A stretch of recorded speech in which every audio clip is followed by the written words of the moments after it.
Running through the heart of West Yorkshire is the M62. A 40-mile stretch of this motorway links the major cities of Bradford, Leeds and Manchester. PC's Chris Spencer and Mike Rowe are on patrol. Yeah, we're just coming M60 south now. They're heading up to Saddleworth Moor, 20 miles southwest of Bradford, where the motorway cuts across the Pennines, separating Yorkshire from Lancashire. At 372 metres above sea level, it's the highest stretch of motorway in the UK. It's Chris driving today, but it's not always that way. Apparently I never let him drive, so I've just thought I'd better let him have a go, keep him on side. The best way to describe working with Mike is it's a marriage. We have our ups and downs. If you weren't talking, it'd be murder, wouldn't it? If you were just sat there watching your clock go by, it'd be a long day. So if you get on with the person you're working with, it's fantastic. And we get on all right, me and Chris. The motorway cops check passing number plates for valid insurance. Nearly 2,500 uninsured vehicles are seized by police each week in the UK. That GTI is not insured.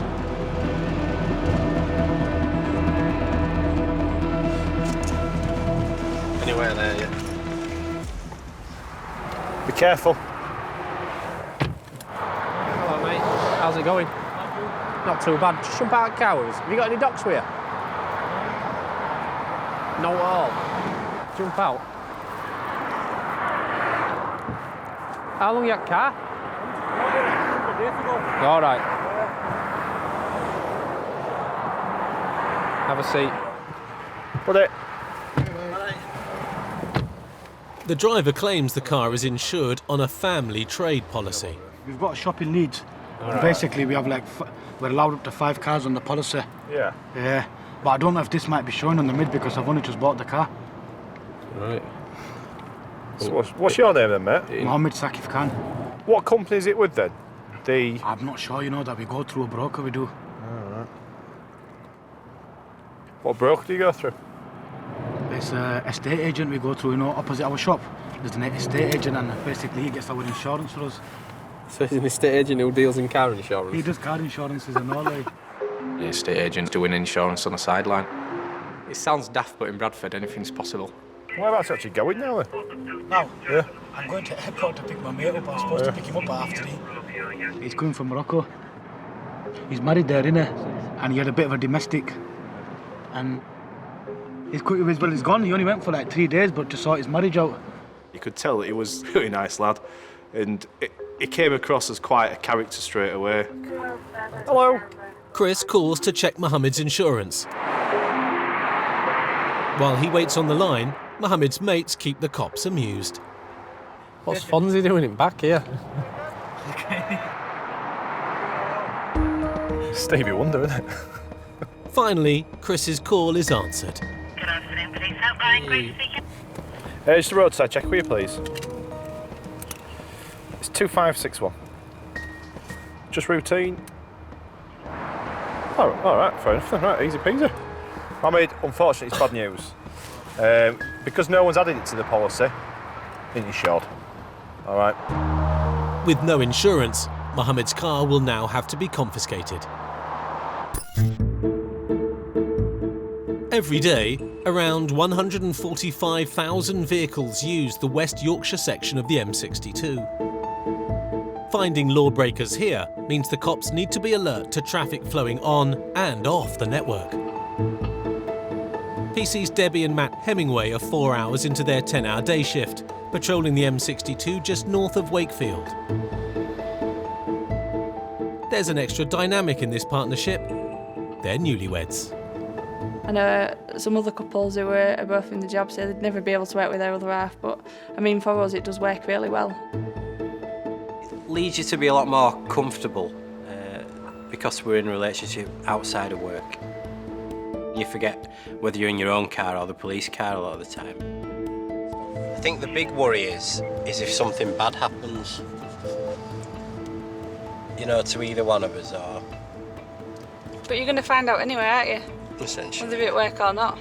I didn't mean just that. I mean, like, you know, if somebody whacked you, what would I do? All the way around. I don't know, to be fair, I'll probably join in.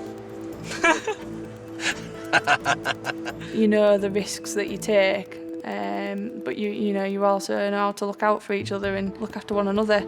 As the cops head towards Pontefract, a report comes in about a van that needs checking out. Go ahead. Hey, so we've received a call providing the VRM of this vehicle now. It says that it's got bobbins of electric cable. It's heading towards Pontefract from Carlton. Yeah, we see if we'll try and catch it up.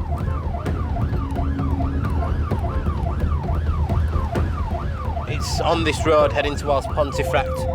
We're just trying to catch up to it, and we can have a look at this cable that's allegedly in the back of it. Theft of copper cable alone is estimated to cost the British economy £1 billion a year.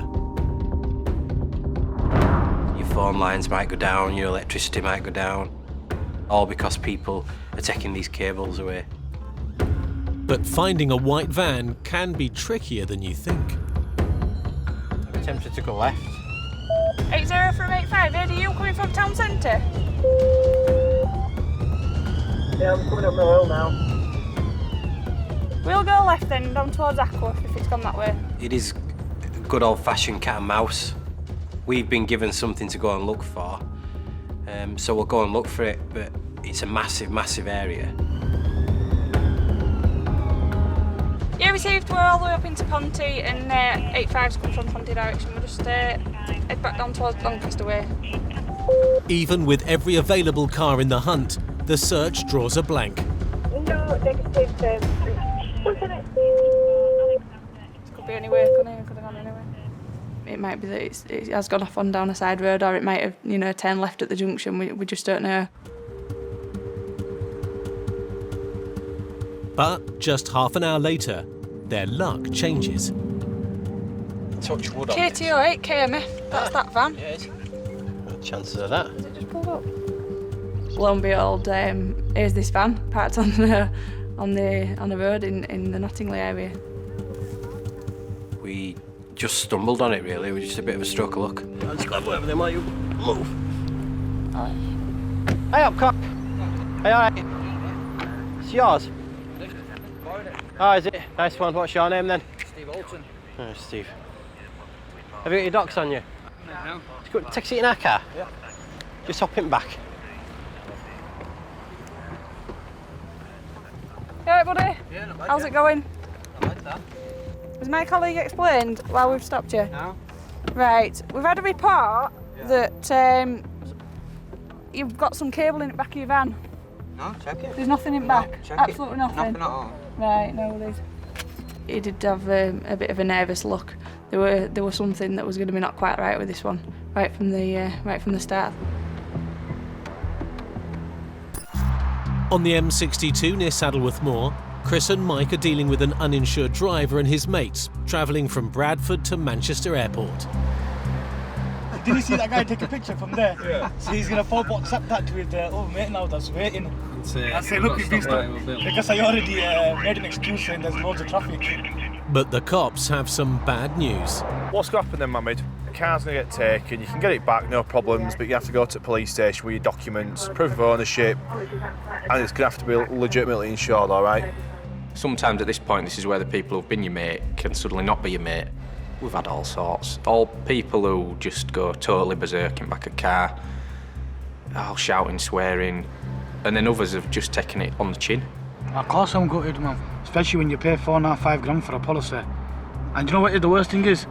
I've had this problem with him before and I had a big carry-on with him, and I had a big fight with the guy outside his estate agent. My policy's running out on the 18th, I think, of this month, and that's it. My dad said we're not going with this guy again, man.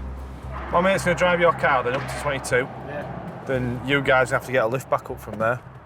Right, just sit back for us, Mohammed, and stick us your belt on, mate.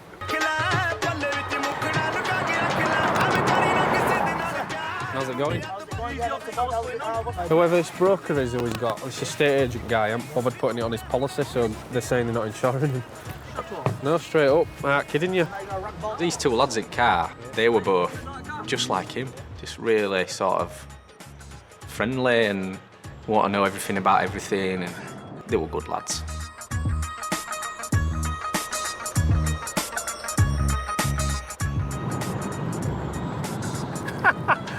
Who shades you get on there? How's it? Trying to be like me. Mohammed calls his friend waiting for a lift at the airport to give him the bad news.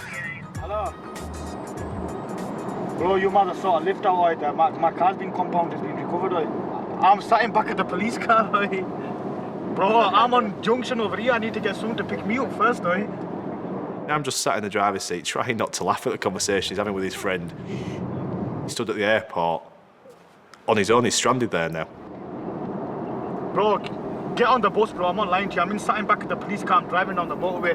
There's another police officer driving my car. Right? You ring Baba up and you ask him. Right? You don't believe me? Once off the motorway, the cops can drop their passengers off. It's going to be cold, so brace yourself. They're on top of Saddleworth Moor, but this doesn't seem to lower the lads' spirits. You should. I want to look on camera, man. Here's a key, yeah? Oh, come here, man. Let's get on the thing, guys. Hey, is that your key? Yeah.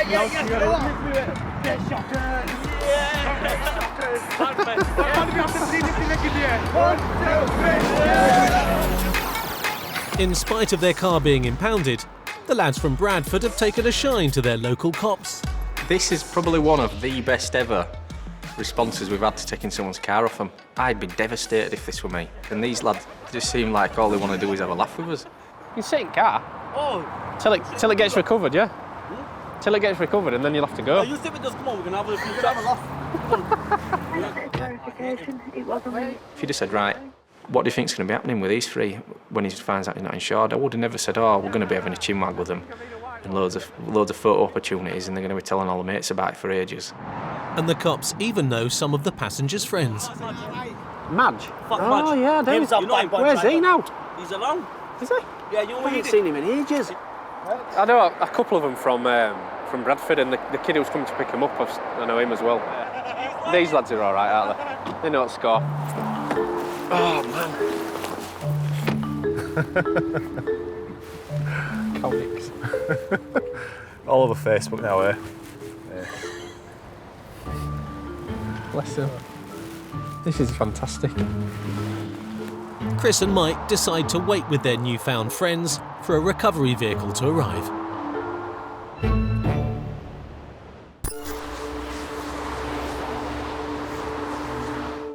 "20 miles west along the M62, PC's Andrew Cox and Mark Claxton are turning out of their base in South Bradford. Have you got wrong number, mate? You look like poor relations to the Blues Brothers. Oh, that's good. Thank you. And you, if anybody give me a compliment, it'd be you. Thank you ever so much. We'll go out on a happy note now. It's 4 p.m, and they head into the city as rush hour approaches. At this time of the day, the roads are busy. It's a time when even illegal drivers may chance using the roads. I always say that we're between a rock and a hard place. Some people look up to us, and there are those that think that we shouldn't be there. But anybody that is legal, who has nothing to hide, I don't think are genuinely bothered that they are stopped. Oh, MOT expired, 22nd November. What? This in front.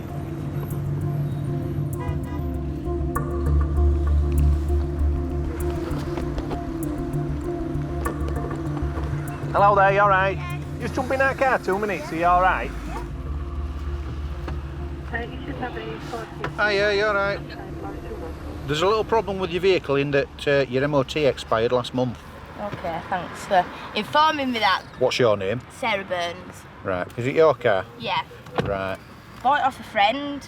Right. When did you buy it? About 3-4 months now. Right. State of it's awful, isn't it? I need a new one. It expired on the 22nd of last month. Did it? Well, I'll have to go get that done, like, now. I didn't actually know. I did not have a clue. Yeah, because obviously you can't drive it on the road without See, I one. didn't know that. Well, I did obviously know that, but I didn't know it run out of MOT. I would say well in excess of 90% of the people that you stop and inform them that their MOT is expired, it's news to them. It'll be shock gas. My collie's going to deal with it by way of a fixed penalty ticket. You don't get any points out on your licence. I don't. No points, but you do get a fine, I'm afraid. Oh, I've just had a fine. And Another? How much is a fine for? it's £100. So that's £200 now. What's your other fine Killing for? me now. Same road. This road's unlucky. I'm not coming home this way Right, ever again. what was your other fine That's for? Speeding. Oh, I got are you a habitual offender then? No, When this was that? is. It just must be a bad week for me. Right. I really have I never get pulled. I never get no, and then the week I get a £100 fine. Now I get another. You shouldn't have stopped. You should have just told me off. She's taking it in good stead, really. I mean, you know, a lot of people will be, you got no better to do. Why don't you catch some real criminals just because I'm driving along with no MOT? But when your wheel comes off and you mount the pavement and clout a bus stop where 2 or 3 people are standing, it's a little bit of a different story. It's a good job it's payday on Tuesday, isn't it? Because it's going on to council. I hope they have fun spending me £200 that I can't. It was one of them things where she was just quite a talkative, quite a nice lass. I went to get it all sorted the other day, and all sorted? no, something kept flashing on it, so I got a new timing belt and that put on it. All right. So I should have known it were out of MOT and got it all done at once. MOT at the same time, yeah, I didn't know. They told when I obviously got it, they said it's taxed and MOT, so. What when you got it? But not now. Coxie's a little bit of a comedian on the shift. He's very light-hearted and good-spirited and tends to make us all chuckle. Sarah, because we're professional police and stuff, I tell you, you're going to be reported for using your vehicle with no MOT. It's very easy to become sceptical in our job. You have to have a laugh, because if you don't, I think you probably would crack up. Providing you comply with the fixed penalty, i.e. pay the fine within 28 days, end of Don't story. worry, they'll get it on Tuesday when I get paid. Have you got all with you with your name on? No, just my phone charging me and my cigs. But there might be my ID in door panel. Right, well, I'll come back with you. All right, I'll give you that, but I'll come back and see your Can I go get in my car now? Yeah, but don't get run over. I won't, But thank you. Don't drive off yet till I've come. I won't. All right, Sarah doesn't have any ID in the car, but she does have her name printed on a prescription. Let me see what it says on it. No, on there. And it's good enough for Coxie. Right. There's no need for you all, I swear to God. Right, thank you. See ya. She's quite a talkative type of character. Like a whirlwind, I actually feel a bit dizzy.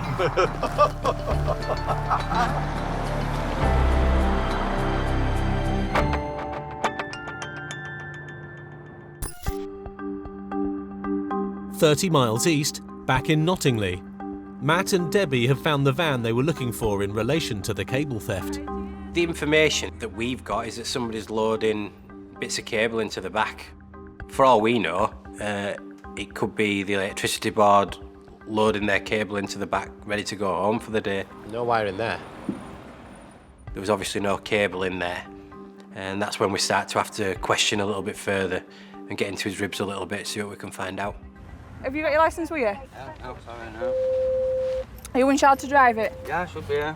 On the insurance or through this friend of Ben or? Should be through my friends, yeah. They've just drove Is off. it a hire van or? I don't know, they've just asked me to drive it. Where have they gone? I don't know where they've gone that way. All I know is it's just one of the lads who I know, called John. He thinks he's insured, his friends insured him, and then, who are your friends? Oh, it's, you know, Mr. Smith. Hang on a minute. You're lying. Are you known to police? Yeah, I am, yeah. Right. When were you last in bother? A couple of days ago. What for? Burglary. Burglary. Right. But I got bail for it anyway, so. Right. 80, as it happens, Kilo Tango 08, Kilo Mike Foxtrot. We're with it now on Racker Green up at Nottingley. Can you just bob it through? An insurance check shows Stephen is not covered. Where have you been today? Where have I been? Yeah. I've just come from Connors for me. Right. Have you got a licence? Yeah. Full licence? I've got an American licence. Just come back from the States. Right. Where have you got your licence with you? No, sorry, no. Have you got a UK licence? I ain't got a full UK licence, I've got provisional. So you're not entitled to drive that then if you've got UK provisional? Right. At that point, they're thinking, well, what else has he done? You know, we're just the very tip of what this character had been up to. It's like putting a jigsaw puzzle together, really. Most, if not all of the pieces will be there, and it's just a case of locating them. I'm supposed to take it back to drop it off, that's all I know. Unlike the friendly lads on the motorway, Matt and Debbie are getting a less cooperative reception from their suspect, Stephen. Right, taking it back where I don't know, they asked me to follow. Where have you come from today? Coningsby. A little backup will help. I think it's a bit of a team dynamic we've got going on. Everybody knows what part they've got to play. The cops need to find out more about the men Stephen says he was with.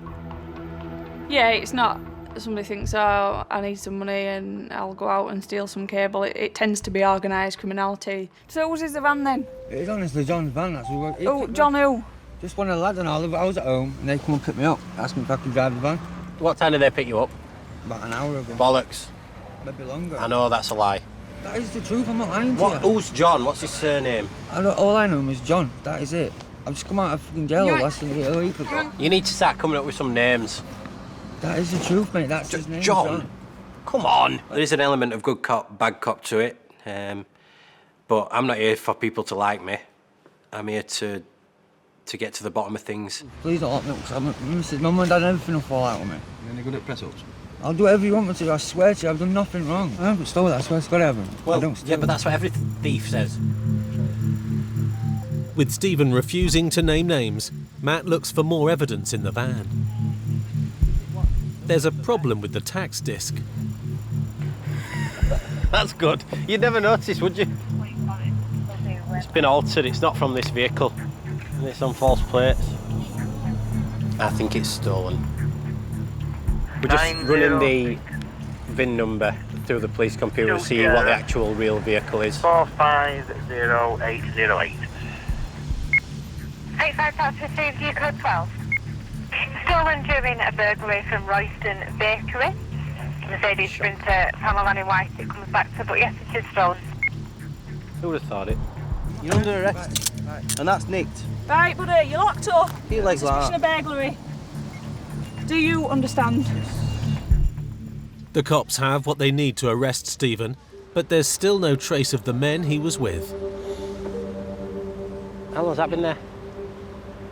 Why is window open? A nearby car looks like it was abandoned in a hurry. Stephen's friends could still be in the area, among the gathering bystanders. We're right next door to the bookies, which there could be people in there. There's people coming out from the pub over the road just to have a nosy what's happened.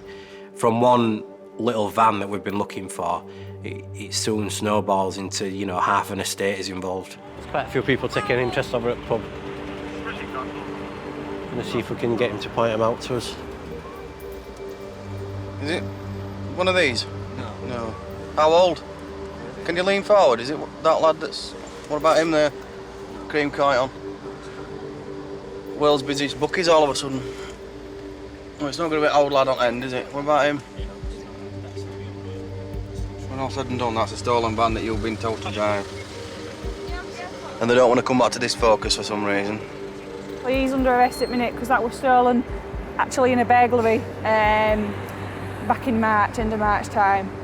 So yeah, good result in the end. How'd you end up getting mixed up with this lot then? This is what I mean, I don't know. I want out of it, do you know what I mean? I can feel a certain amount of sympathy for him. Obviously, he has got mixed in with the one crowd and he's struggling to get away from it. I don't think the others are here anymore. Do you want to get him out of here? Get him taken in? Yeah. Come on then, old cock, let's put you in this other car. With no sign of his friends, Matt and Debbie take their man to the station.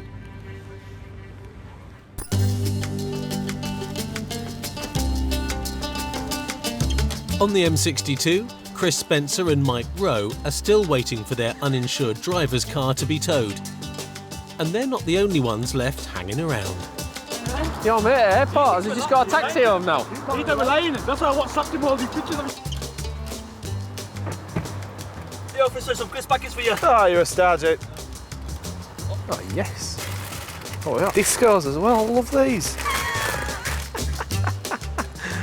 I've never known anybody be so pleased about getting some free discos.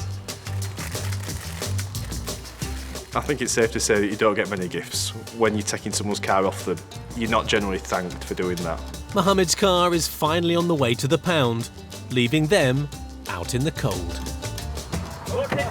Yeah, if you want, mate. Yeah. Isn't it? Oh, God.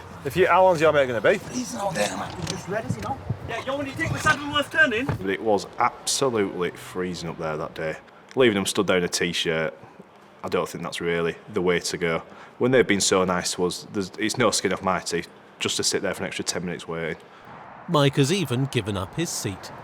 Yeah, all three-way straight shotters. Did you get there? Did you get it? That's it. How much are you going to regret that? As a cop, you've got to be able to talk to people. And if they're willing to have a laugh with me, then it makes my life easier. So I'll quite happily sit, have a chat and have a laugh with them. You may be on the wrong side of the law, but there's no need to be on the wrong side of us. Should I tell you what I said to these two when we drove past here? They always pull golfs nowadays because they said it on telly that one of the officers we always tend to go for. You know what really went on? He said it. I just see a car coming past and see, I'm sure I know one of them lads from Bradford. Let's give it a tug and see what's going on, where they're going, what they're up to. And off to airport to pick someone up. And guess what? It's free Bradford lads. Bradford lads, there you go. You know what I mean? And I even said, oh yeah, I know where you live, on Fagley, yeah. I can tell you what house it is as well. At last, their lift arrives. He's here. Officers, nice seeing you, mate. Nice seeing you. See you around, yeah? See you later.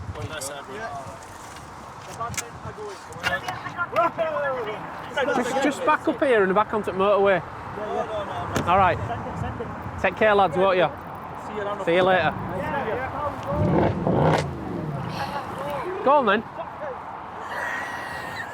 And they're on their way to pick up their mate from the airport. Or so they think. He's going the wrong way. He's so desperate to impress us with how loud car is, he goes the wrong way. Fantastic. Oh dear. So he's only got another 5 miles till he can turn round. Let's get out of it. It is freezing. Get out of here. As night and traffic flows fall, policing one of Europe's busiest motorways often becomes more about keeping motorists' speed in check than checking if their cars are legitimate. Motorway cop Mark Claxton is now riding with PC Lindsay Pickles. They're on the lookout for road traffic offences. Unlike the patrol car presence needed in the cities, these motorway cops have a special weapon in the fight against speeding intercity drivers: an unmarked car. The beauty of the unmarked car is that you catch unsuspecting people committing offences that put your average driver who are trying to get from A to B safely in jeopardy. A car passes them at high speed. Just travelling behind this Volvo at a constant safe distance from it, really, probably about 8 car lengths, and monitoring his speed, and he's travelling constantly, or has been travelling constantly in excess of 90 mile an hour. On the motorway, I mean, you're talking about excess speeds anyway at 70 miles an hour. But to be exceeding that speed up to 90 miles per hour, there's no way that you're going to be able to react and stop to anything that happens in front of you. Interestingly enough, we've just passed a sign there that is advising of the workforce in the road ahead, 40 miles an hour, and he continued accelerating at 90 until we've got to this point here. We've got 2 lane closures ahead. Obviously now it's going to go down to 1 lane, so, and another car's pulled out in front of us because of that, so we'll wait until the roadworks are finished and it's back open again so that it's safe to be able to stop him. Speeding is one of the most common causes of accidents on Britain's motorways. Let's see what he does now. Speed that we're doing now is 98, 99. Yep, 99 miles per hour. And he's ahead of us, and he's basically accelerating away from us as well. So it's continuous speed. We're now 100 miles per hour. He's getting faster and faster. There's no let up in it, and it's just putting other people at danger, really. So he needs to be stopped. We're now going to stop him. We do have to catch them first, and obviously then we're putting our lives and other members of public lives at risk as well on the motorway doing those speeds. As the driver in front attempts to pull over, he doesn't notice a car broken down in the hard shoulder until it's almost too late. Oh! Shows how dangerous it can be stopping on the hard shoulder. Had he hit that car, that would have been Wipe out. Wipe out for them.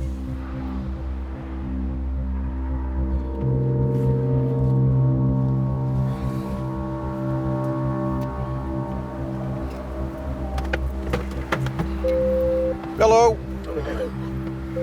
Just close door so we can hear you. Thank you.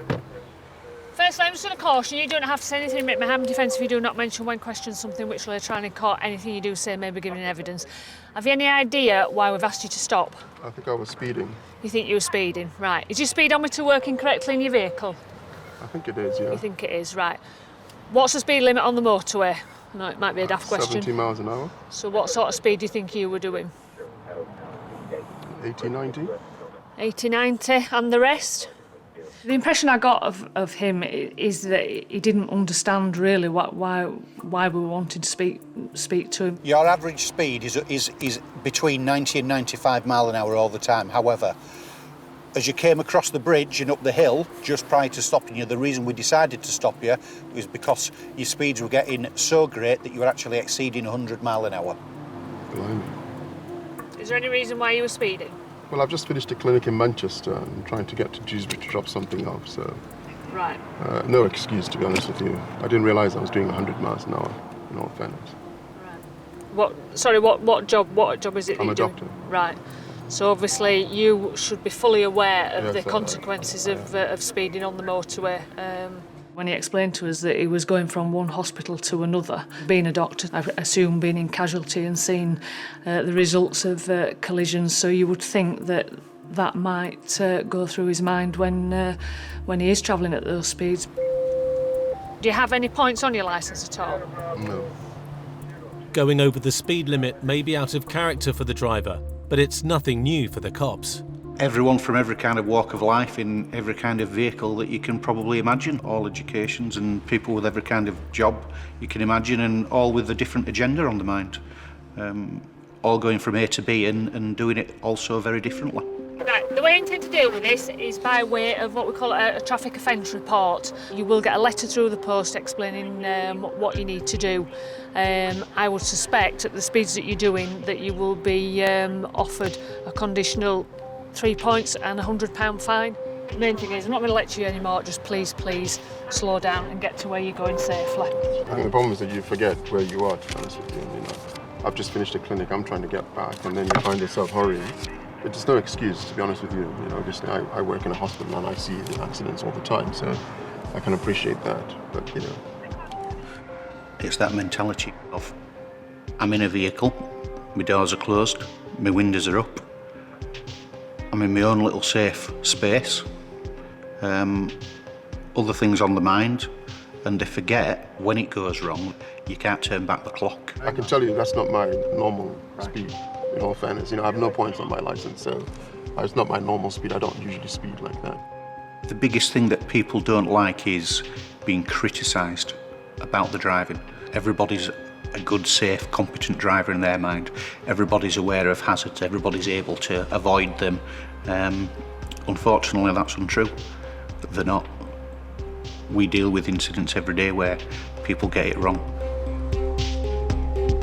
Obviously, he's a doctor, and on that day he was doing a job, and I think probably that was on his mind, and I don't think he's intentionally thought I'm going to go over the speed limit because I can and I need to get there. I think it's just been a case of maybe had a bit of a lapse of concentration.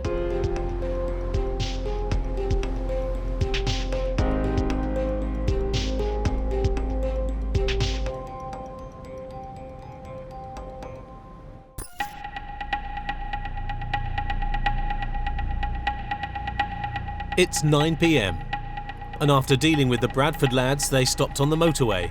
He sees Mike Rowe and Chris Spencer are leaving the M62, returning to base in the city at the end of a long shift. If I bought a brand new car, mine would have very little options on it, like yours. And... Well, there's only purse strings only go so far, don't they? Yeah. Every brand new car you stop in Bradford's got every option. Everything, yeah. You can possibly imagine on it. Even really pointless option Yeah. he's ever going to use. That's obviously on it, just because it were an option. But just before they turn in for the night, We were chatting about something totally irrelevant and see a car and think, just don't look right. the driver cuts his headlights and turns down a residential street. The amount of times I've chased cars where they've turned the lights off at night, as if it's some invisibility cloak. He clearly wasn't hanging around there, so that makes me think of what is he hiding. This driver is not so keen to hang out with the cops. It's quite a notorious area in Bradford. There are quite a few chases around that area at various times of day and night. Clear left, clear. While Mike drives, Chris calls in their location. Tango 5-1, we're currently Kensington Street. We've got a vehicle failing to stop. It's a Volkswagen Golf. There's no VRM. Currently request T-Pack, double crewed and suitable vehicle. Speed's currently 30 miles an hour. Oh, God, we're going to bottom out. It's not the easiest car in the world to get round streets with all these speed bumps. Alleyways are tight, the cars are double parked. It is an extremely built-up area. We're now a right onto St Leonard's Road. Stand by. Lytton Road. 5-1. We're onto Squire Lane now. Left onto Squire Lane, back towards Ollerton Road. There are still a lot of people around. It shouldn't be happening, this. 5-1, that's yes. We're on Lytton Road now. We've got a right onto Birch Road. Speed is still 30 miles an hour. We're back towards Thornton Road now. We go around the same sort of block, and in the end, that's his downfall. Doing loops around the estate's given us a chance to get other people to where we need them to be. Left onto St Leonard's Road again. St Leonard's One Road. car overshoots. Oh, judge it. You've just gone too past there. But another is waiting. There's no way out. The car mounts the pavement as the driver makes a desperate bid to escape. The guy's still trying to get away. At that point in time, we're thinking, oh my God. Chris leaps out with a glass hammer in hand. I've just smashed every window as I've gone round as best I can to distract that driver. Go! I still don't know if he's got some weapon on him. The best thing to do is scream at, shout at him. Overflow! It's almost a shock and awe tactic. Put your hands behind. My arm on your back now! Right now!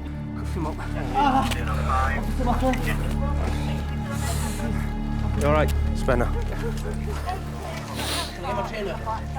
No. Sit there. Sit still.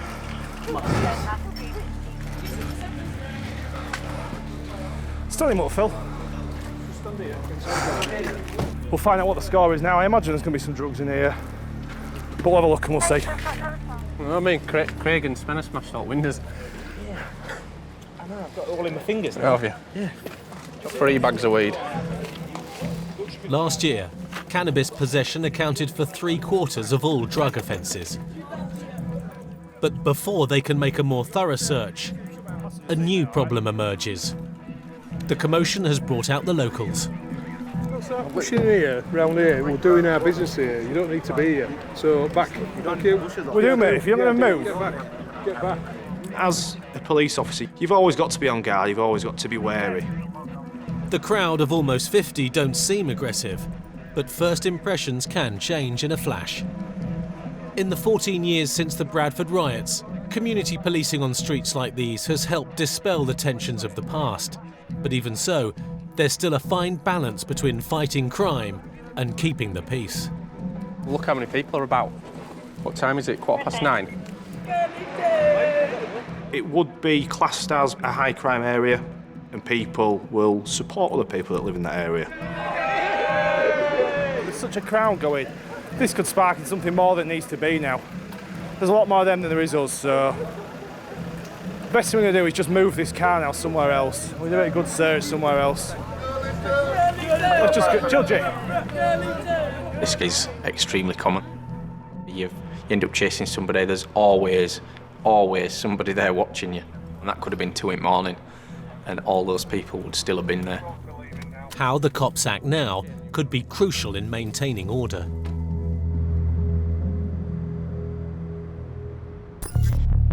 "12 miles away east of Leeds, PC's Dale Brown and Dan Kellett are heading out from their city base to the M1. The weather's closing in, visibility is poor, giving an edge to the criminals.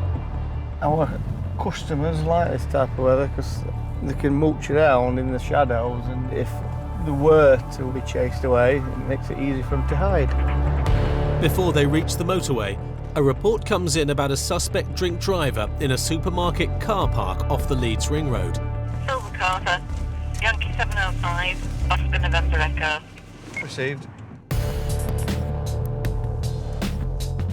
We go to collisions on a daily basis involving drink drivers, and occasions we have to go around and knock on people's doors and let them know that their loved one's been killed. In West Yorkshire alone, there were over 2,000 arrests for drink driving offences in 2013. This day and age, there's absolutely no excuse to drink and drive.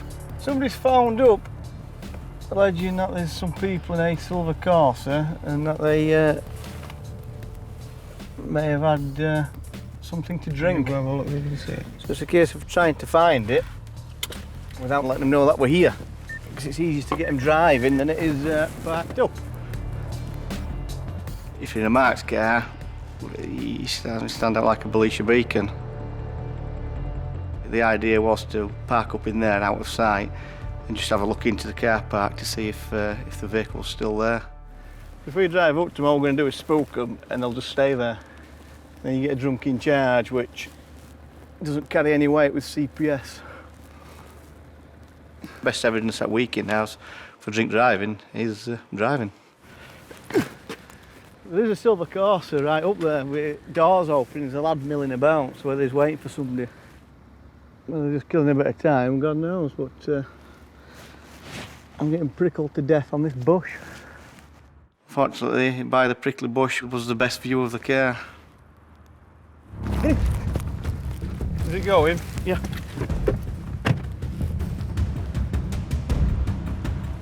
Coming towards us, He's coming towards us without his lights on, which is sometimes one of the signs that somebody's had something. It's on the road's good enough.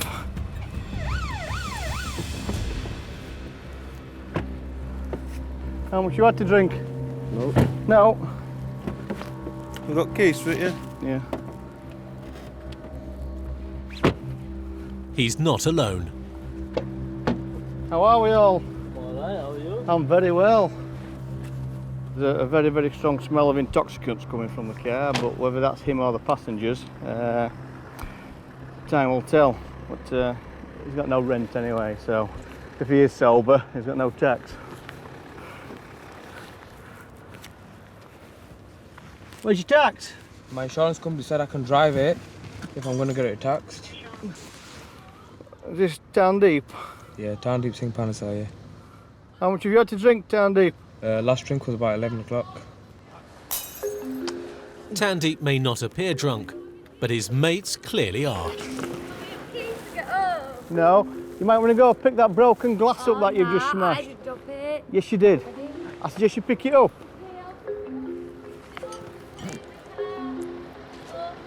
You're not having the keys either. No, we're not, because we want to go. She just wants to go. It's no crime for a passenger to be drunk, but it is a distraction. It's the driver Dale and Dan have to concentrate on. When you've saw us, Tandy, why have you turned down here when you were exiting? No, I was coming back to Tesco's. Oh yeah. Oh yeah. Yeah, okay. Why didn't you have your lights on? They were on.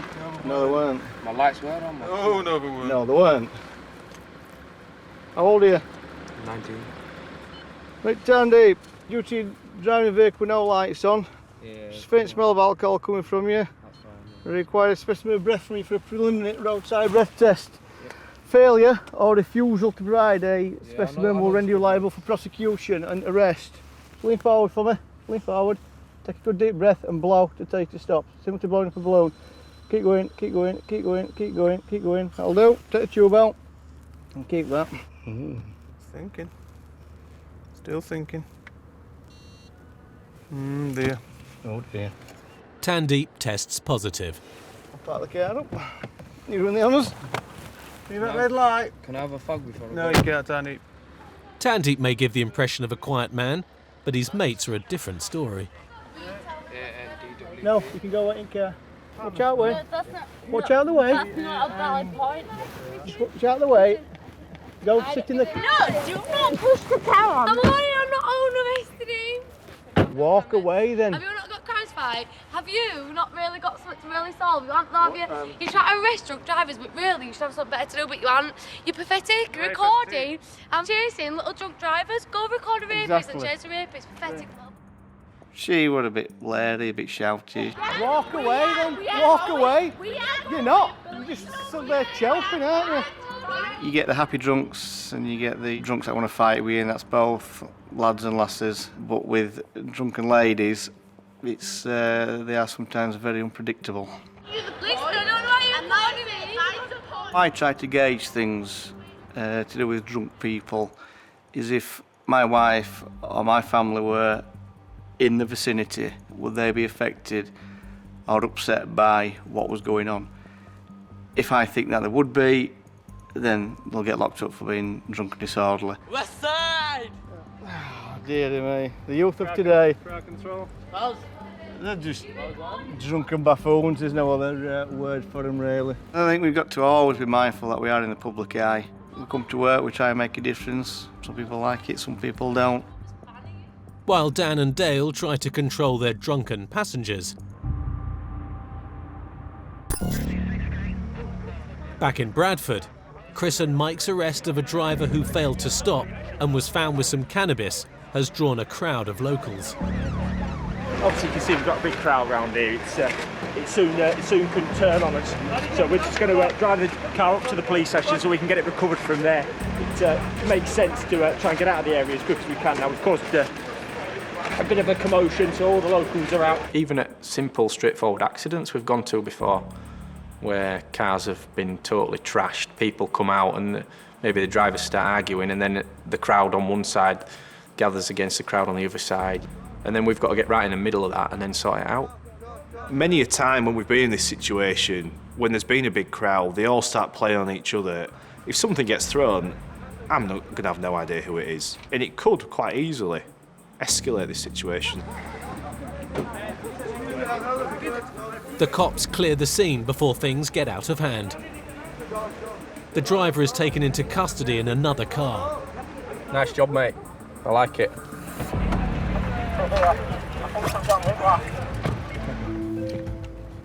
I'll see you back at Ranch. You will. I think much faster than that with some of the speed bumps would have struggled in this. That I thought you were going to say, what a superb driver. You were like being with Sebastian Loeb. Well, that's what you were going to say. The driver's actions in trying to evade the cops and then ramming two police cars mean that he'll now face charges of dangerous driving. I think some of the people that perhaps live on the other side of the law see us and these pursuits as perhaps a hazard, part and parcel of what they have to do. I just think we've got absolutely no regard for themselves or anybody else. I mean, someone could have been walking out of them houses or down streets with their kids and, you know, he's ramming his way out and could quite easily get killed. And it's those guys that have to deal with it and pick up the pieces afterwards. Back at Manningham Police Station, South Bradford, Chris and Mike examine the damage their car has suffered. We don't want to get rammed, we don't want to cause all this damage, but if it's a case of that chase going on, he's ultimately going to crash into someone else anyway. That was the only way that we're going to stop. We've boxed him in, as I say, Mike's got up as close to him as we could to minimise the damage. We've seen police cars that have been totally and utterly annihilated in these instances. Cars are designed to break away. Luckily, ours wasn't. So, quick new bumper, and we're off again. They might be expensive, but at the end of the day, it's a tool job. They're there to do a job with, and if we're too scared to damage them, you don't intentionally want to do it. But if you have to, then you have to, don't you? The main thing is I'm all right. I'm all right, Mike's all right. We have that kid, everyone else is all right. So to be fair, in the grand scheme of things, that ain't a bad outcome. But Chris has taken some damage of his own. I need to get the glass out of my finger. I didn't even know that I'd cut myself until after. No. Until I looked down and saw my fingers covered in blood and thought, oh my God, where's that come from? Look at that, mate. I might have to go to hospital for that. He's not a pro like you with glass hammer, is he? Like me and you. We got a bit overzealous. The car can now be thoroughly searched for more drugs. He's obviously got no docs, has he? Well, we've gone for P with cannabis. Where's the cannabis? We gave it all for you. That's it? Yeah. It's 3 bags. All those risks for being in possession of a small amount of drugs.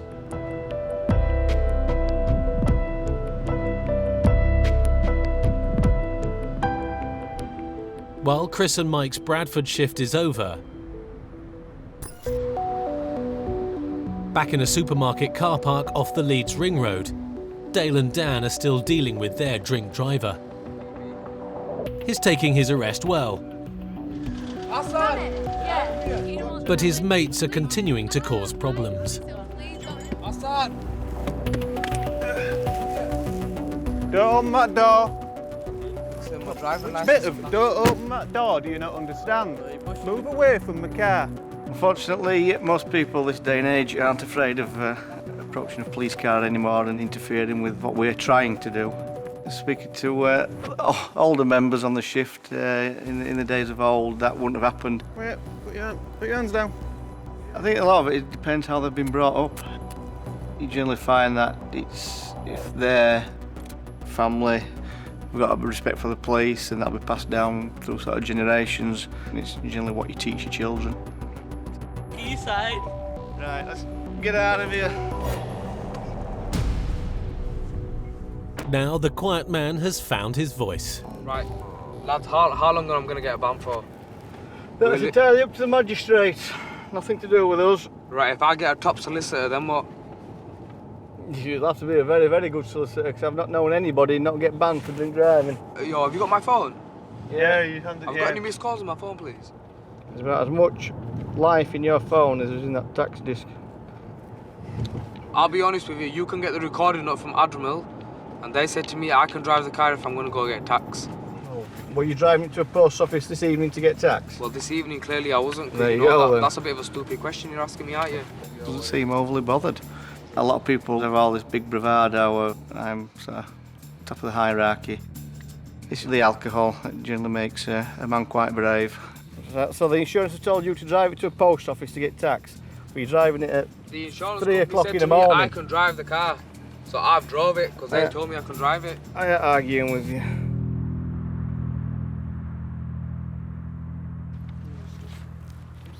Come on then. Somebody else comes in.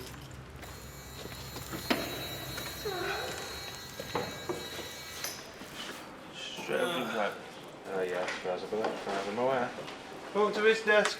Do you agree to provide 2 specimens of breath for analysis? I do. How much paperwork do you have to do? Lots. No comment. I'd hate to be a police officer. I suppose in some ways I might have to agree with him on that one. There is a lot of paperwork, but some of it's satisfying paperwork and some of it's not. Good deep breath. Blow. Keep blowing, keep blowing, keep blowing, keep blowing, keep blowing, keep blowing, keep blowing, keep blowing, keep blowing, keep blowing, keep blowing, keep blowing, keep blowing, and stop. Brilliant, there we go. Right, grab a seat. Over the limit. What that means is that you'll have to remain here till you can blow below 35, and then you will be charged. You'll have to go to court. All right. So will I be taken back to my car? No. I'll have to walk back? You'll have to walk back, yeah. Or get a taxi or the bus. I think once we've been on that machine, there's realisation set in that you ain't going to have a car for 12, 18 months. You are charged with the offence shown below. You do not have to say anything, but it may harm your defence if you do not mention now something which will later rely on in court. Anything you do say may be given in evidence. When reply to that? I think we've took the wind out of his sails. Unfortunately, he might need a boat now to get himself around. Yeah. Just pop your shoes off. Just leave them there.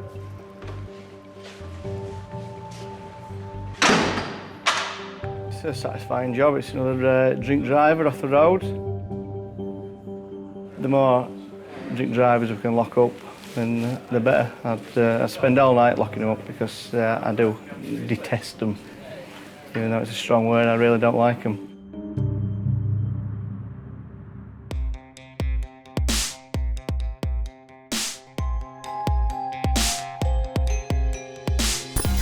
The man PC's Mike Rowe and Chris Spencer stopped on the M62 without valid insurance was given 6 points on his licence and a £745 fine.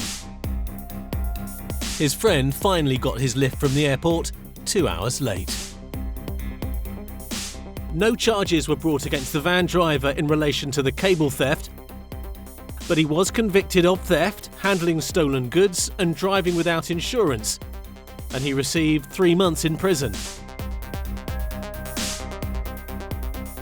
The chatty girl whose MOT had expired was fined £100.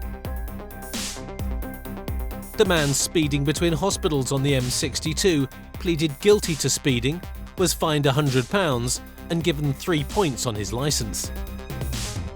The driver who led the cops on a chase through the side streets of Bradford was convicted of dangerous driving and driving whilst disqualified. He received 6 months imprisonment, 200 hours unpaid work, 12 points on his licence and was disqualified from driving for 2.5 years. There were no charges in relation to the small amount of cannabis found. And the drink driver caught in a supermarket car park was disqualified for 12 months and ordered to pay £360 costs.